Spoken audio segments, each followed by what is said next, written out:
হ্যাঁ সৌরভ, কিছু জানিয়েছে সত্যজিৎ ঠাকুর? আরে জানাবে তো তুমি আমাকে বলো কোনো প্ল্যান রেডি করেছো? তো এখনো তো ইরফানের সাথে আমার কথাই হলো না। ছোট ভাবি একটা ব্যাপার বুঝলাম না, তোমার নিজের ব্যাপারে সিদ্ধান্ত নিতে ইরফানকে কেন লাগবে? ছোট ভাবি দিয়েছো ইরফানকে? কাজ তোমার পারমিতা, সিদ্ধান্তও তো তোমারই হবে তাই না? দিছি, ভাইজান পড়ে নাই। ভাইজান তো কিন্তু সৌরভ, ইরফানকে না জানালে। আচ্ছা, ইরফান কি ওর কোনো ব্যাপারে সিদ্ধান্ত নেওয়ার আগে তোমার সাথে পরামর্শ করে? আমি তাহলে এখন কাজে গেলাম ছোট ভাবি। এই যুগের মেয়ে হয়ে তুমি হাজবেন্ডের অনুমতির জন্য অপেক্ষা করছো, এটা আমি কোনোভাবেই মানতে পারছি না। আরে নিজের ভালো তো পাগলও বোঝে নাকি?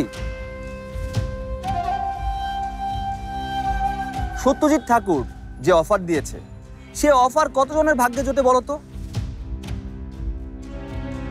শোনো, তুমি এখনই বের হও, আমার সাথে বাইরে দেখা করো।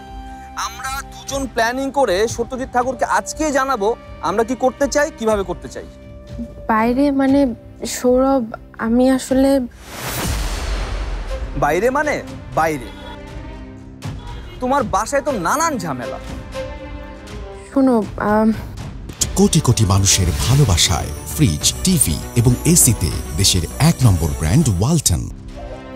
আমাকে না একটু সময় দিতে হবে, একবার শুধু। সত্যজিৎ অপেক্ষা করছে তোমার কলের জন্য, তুমি এত কথা না বলে বাইরে বের হতো। আচ্ছা ঠিক আছে, বের হচ্ছি, কিন্তু এখন না সৌরভ, সন্ধ্যায় বের হব। কিন্তু আমরা বসবো কোথায়? রেস্টুরেন্টে?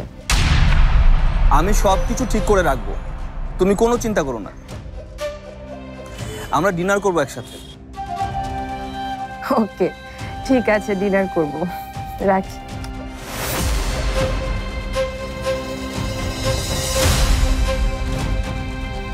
ইরফান, আমি তো তোমার কাছে